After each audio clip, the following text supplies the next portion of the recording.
What's up teman sebaya? Baik, perkenalkan sebelumnya aku Rizal Wahyu Pratama, mahasiswa dari Telkom University NIM 23 11110029. Dan di video kali ini aku mau ngejelasin tentang manajemen proyek yang merupakan salah satu tugas dari mata kuliah manajemen proyek. Nah, di video kali ini, aku bakal mempresentasikan sebuah infografis yang sudah aku buat dengan judul Manajemen Proyek TIK, Kunci Sukses di Era Digital. Di mana dengan kita menguasai seni, seperti penyelesaian proyek teknologi tepat waktu, yang sesuai anggaran, dan sesuai spesifikasi, itu merupakan nilai plus bagi diri kita sendiri. Nah, di sini ada sebuah fakta nih teman-teman, bahwa di tahun 2030 nanti akan tercipta sekitar 25 juta lapangan kerja tentang pekerja profesional di bidang manajemen proyek. Hal ini dilansir langsung dari Project Management Institute atau PMI. Namun sebelum kita lebih jauh, ada sebuah pertanyaan. Apa sih itu manajemen proyek TIK? Nah, jadi manajemen proyek TIK ini merupakan penerapan strategis dari pengetahuan, keahlian, dan perangkat pada aktivitas-aktivitas yang berfokus pada teknologi seperti pengembangan software atau instalasi jaringan untuk memenuhi ekspektasi para pemangku kepentingan. Nah, pemangku kepentingannya ini bisa beragam, bisa dari pemerintah maupun non-pemerintah. Nah, ukuran sukses dari sebuah manajemen proyek itu apa sih? Nah, ukuran kesuksesan dari manajemen proyek itu dibagi menjadi 3 batasan utama, dimulai dari waktu pengerjaan, ruang lingkup, dan biaya proyek. Mulai dari waktu pengerjaan, di mana jadwal dan tenggat waktu proyek. Jadi, kita harus sesuai kesepakatan. Kalau misalkan proyeknya jadi dalam waktu 3 bulan, maka kita harus sesuai dengan waktu tersebut. Lalu, berikutnya ada ruang lingkup. Di sini ada tujuan, fitur, dan hasil spesifik yang ingin dicapai. Di awal tentunya sudah ada kesepakatan mengenai fitur maupun hasil yang ingin dicapai. Jadi, kesepakatan itu harus terpenuhi. Dan terakhir itu ada biaya proyek, di mana anggaran itu tidak boleh membengkak. Nah, disinilah fungsinya dari manajemen proyek. Nah, untuk jenis organisasi proyek, teman-teman bisa lihat di bagian kiri, itu ada 3 nih jenis organisasi proyek. Ada fungsional, projectize, terus ada juga matrix. Nah, fungsional seperti namanya berarti bekerja berdasarkan fungsinya atau berdasarkan jabatannya di sebuah perusahaan. Seperti itu. Misalkan pekerjaannya itu hanya untuk mengurusi berkas, ya berarti nanti dia bakalan ngurusin itu doang gitu.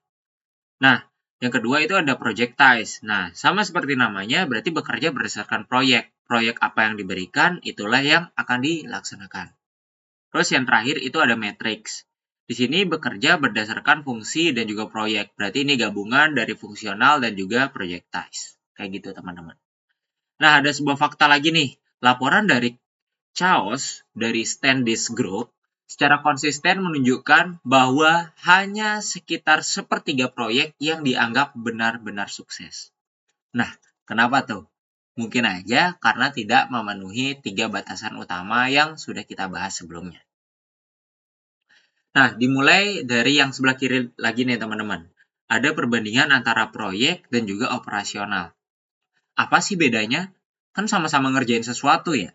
Nah, jadi, proyek itu menciptakan sesuatu yang baru, sementara operasional itu memelihara sesuatu yang sudah ada. Nah, ada 3 sifat dari proyek, yaitu sementara, hasilnya unik, dan juga timnya dinamis. Sementara ini maksudnya memiliki tanggal mulai dan selesai yang jelas. Misalkan kayak tadi 3 bulan gitu pengerjaannya, ya berarti dalam 3 bulan itu aja proyeknya. Terus hasilnya unik. Nah, berarti sesuai dengan requestan dari klien. Produknya, layanannya, dan hasil yang sesuai permintaan klien. Yang terakhir itu ada timnya dinamis. Nah, berarti timnya itu dibentuk berdasarkan kebutuhan maupun durasi proyeknya. Kayak gitu. Misalkan durasi proyeknya singkat, berarti bisa saja membutuhkan anggota tim yang berlebih. Nah, kalau operasional itu berkelanjutan. Berarti aktivitas yang berulang-ulang dan terus-menerus gitu. Itu bakalan ada kontraknya lah gitu. Kalau ini kan cuma 3 bulan. Nah, tapi kalau ini pekerjaannya bakalan terus berulang. Nah, berikutnya ada hasilnya juga standar. Berarti menjaga fungsi bisnis dan menghasilkan output yang reguler. Nah, berarti standar-standar aja gitu. Nggak ada hasilnya yang kayak unik. Terus berikutnya, timnya juga stabil. Karena di sini timnya itu sudah memiliki tanggung jawab dan juga peran yang konsisten. Dari awal sudah ditentukan. Gitu. Nah, di dalam manajemen proyek ada juga proses namanya. Nah, di sini untuk proses dalam manajemen proyek itu dibagi menjadi 6 proses. Nah, proses yang pertama itu ada inisiasi, definisi, dan ototisasi. Berikutnya ada penyusunan maupun perencanaan proyek. Lalu setelah disusun, pastinya proyek itu bakalan dilaksanakan. Nah, setelah dilaksanakan, setelah kita mengerjakan, harus ada pemantauan dan juga koreksi. Atau biasanya kita bisa ketemu dengan klien, lalu menanyakan apakah seperti ini ekspektasinya atau bagaimana. Nah, di sana. Kalau misalkan ada revisi, nanti bakalan dikabarkan lagi. Terus kalau sudah selesai, tidak ada revisi, sudah sesuai dengan permintaan klien, maka serah terima proyek itu dilakukan. Dan selesai deh. Nah, kita udah membahas banyak tentang manajemen proyek ya, teman-teman. Tapi ada nggak sih sertifikasi manajemen proyek? Nah, di sini aku udah merangkum ada 4 sertifikasi manajemen proyek. Sebenarnya ada banyak, teman-teman. Tapi di sini aku hanya menyajikan 4 dulu nih, yang paling terkenal. Mulai dari yang pertama itu ada PMP, itu ada Project Management Profesional. Ini merupakan standar global. Di sini membutuhkan pengalaman yang signifikan dan sangat diakui di berbagai industri. Gitu. Terus ada juga CSM atau Certified Scrum Master. Di sini wajib untuk peran dalam tim Agile atau Scrum, terus fokusnya pada metodologi pengembangan perangkat lunak. Terus ada Prince2, itu Project in Controlled Environment. Itu sangat populer gitu di wilayah Eropa. Karena fokusnya pada proses, kontrol, dan justifikasi bisnis yang jelas.